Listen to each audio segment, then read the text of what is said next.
IBM est en transformation. Quand je dis on est une entreprise centenaire, ça veut dire qu'on sait qu'on est mortel. Le seul moyen de ne pas mourir, c'est de se transformer, et on se transforme de manière massive. Aujourd'hui, il y a des transformations énormes qui sont autour de la donnée, de l'usage de la donnée, et la donnée est la nouvelle matière première, et ça c'est important. Et la deuxième, c'est l'expérience utilisateur.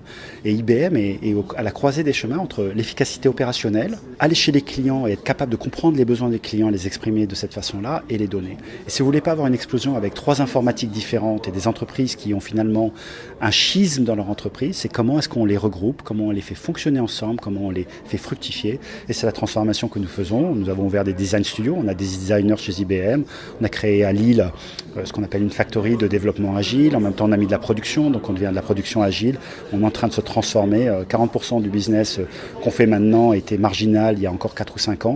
Donc c'est une entreprise qui change dans ses offres, mais qui ne change pas de valeur. On est comme toute grande entreprise, on a besoin de se benchmarker, c'est-à-dire d'être capable d'avoir des externes qui nous challenge sur la façon de faire de la recherche et développement, comme on en fait énormément. On a aussi besoin d'avoir des entreprises qui complètent notre offre. Et les startups sont des entreprises qui complètent notre offre. Et puis nos clients aussi sont aussi avides d'innovation. Ils sont en train de se transformer de manière extrêmement forte. Et IBM est un industriel qui les accompagne dans cette transformation. Et les startups contribuent à cette transformation. Donc c'est pour ça que nous travaillons avec les startups. C'est multidimensionnel. Puis c'est aussi un devoir de voir ces nouvelles énergies positives, être capable de grandir et de contribuer à l'économie. On a beaucoup de programmes pour soutenir les startups. Alors il y en a qui sont mondiales, bien évidemment. C'est comment aider une start-up à accéder au cloud, aux environnements de développement. On parle d'informatique cognitive avec Watson. Aujourd'hui, n'importe quelle start-up peut commencer à regarder Watson, à l'intégrer, donc ils ne font pas de commerce.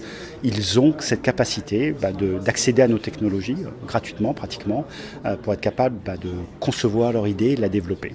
Donc ça, c'est un premier point. Le deuxième point, c'est ce sujet qu'on travaille en France particulièrement, c'est la notion d'industrialisation, ce sera ce qu'on va appeler une scale zone. C'est aider les startups à être capables de développer des produits et à les maintenir chez des clients. Et la France est importante, c'est un contributeur à IBM, et IBM investit aussi en France, mais c'est à nous aussi de nous transformer, de trouver notre marché, nous développer.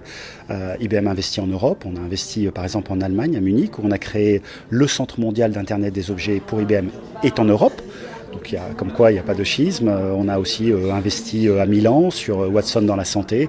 On a fait des investissements de 125-50 millions. Et puis en France, on a investi sur des centres de cloud, bien avant les autres avec SoftLayer. On a fait un cloud national finalement avec une compagnie comme la nôtre qui permet à chaque entreprise de pouvoir décider où est-ce qu'elle mettait sa donnée, en France ou ailleurs.